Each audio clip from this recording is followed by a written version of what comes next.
Welcome to the deep dive. Today we're digging into NeoLife Smart 8. It's a supplement making a pretty bold claim. Yeah, this idea of 8 omega-3s in one pill. Exactly. And our mission is basically to figure out, is this a smart nutritional fix for you? Or is it maybe just, clever marketing? We want to give you the shortcut to understanding the research here. And it's interesting right away because they talk about the complete omega-3 family. Most people know the main ones, EPA and DHA, from typical fish oils. Those are the heavy hitters we always hear about. Right. But Smart 8 includes those, plus 6 others, ALA, SDA, DTA, things like that. The whole family. Okay, feels a bit like they're ticking every box. But we should acknowledge NeoLife itself. They've been around a long time, right? Since 1958. That's true. And our sources confirm they seem legitimate, proper approvals, transparent testing. No obvious red flags there. Which is always the first hurdle. So, okay, they have the credentials. Let's get to the core claims, the actual science. What's the solid data? Well, the big one is inflammation. Their own studies show a, frankly, huge 68% reduction in inflammatory markers. Wow, 68%. In how long? Just 8 weeks. Okay, that's substantial. That's not just feeling a bit better. That's a measurable change inside the body. What kind of markers are we talking about? Like C-reactive protein? Exactly, things like that. Concrete biomarker improvements. And crucially, tied to that, they also showed a 43% improvement in the omega-3 to omega-6 ratio. Okay, the ratio. Let's break that down. Why is improving that specific balance important for someone listening? It's pretty fundamental. Think of it this way. In many modern diets, we get too many omega-6s, which can lean towards promoting inflammation. Omega-3s tend to be anti-inflammatory. So you want more threes relative to sixes. Precisely. Shifting that balance towards the omega-3s is key for managing overall inflammation. And a 43% shift, well, that suggests the product is really doing something to correct that imbalance. All right, so the anti-inflammatory evidence seems solid, impressive numbers. But here's the question that jumps out at me.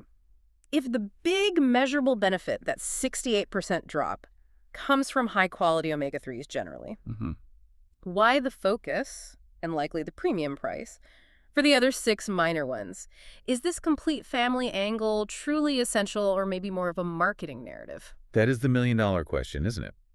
The theory behind including all 8 is that these minor omega-3s might offer some unique, maybe subtle benefits, perhaps for specific brain functions or pathways. My nice, that's not proven. It's more theoretical at this stage. The vast majority of strong long-term research showing benefits for heart health, brain health, that still points squarely at EPA and DHA. Those two have the weight of evidence. Okay, which leads us directly to their cognitive claims. Omega-3s and brain health, it's a common link people make. How does Smart 8 stack up there, especially with this complete family pitch? Well, this reflects a broader issue in omega-3 research, honestly. The evidence linking omega-3s, any omega-3s, to clear cognitive boosts is actually quite mixed overall. So not just for this product. No, it's a field-wide challenge. For Smart 8 specifically, the reviews we looked at indicated that only about 44% of the relevant studies showed positive cognitive results. Less than half. So strong on inflammation, but the brain boost from having all 8, much less certain. Exactly. The advantage of that specific complete profile for cognition isn't really nailed down clinically yet.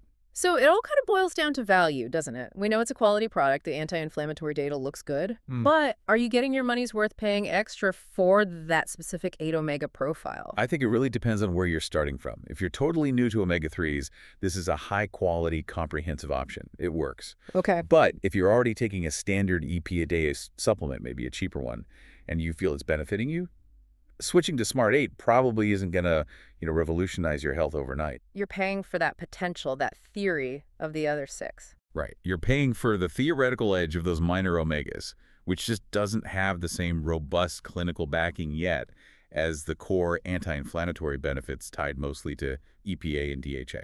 Got it. So to wrap up, strong anti-inflammatory support, you can see measurable changes, that seems clear. But the extra benefit of the complete family, especially for your brain, is less certain compared to standard, often cheaper options. That sums it up well. So here's the final thought we want to leave you with. If only EPA and DHA are widely considered essential, and the need for those other 6 minor omegas is still largely theoretical, what kind of proof would it take to convince you that paying a premium for all 8 is truly essential for your health goals beyond what the well-proven 2 can offer? Something to think about.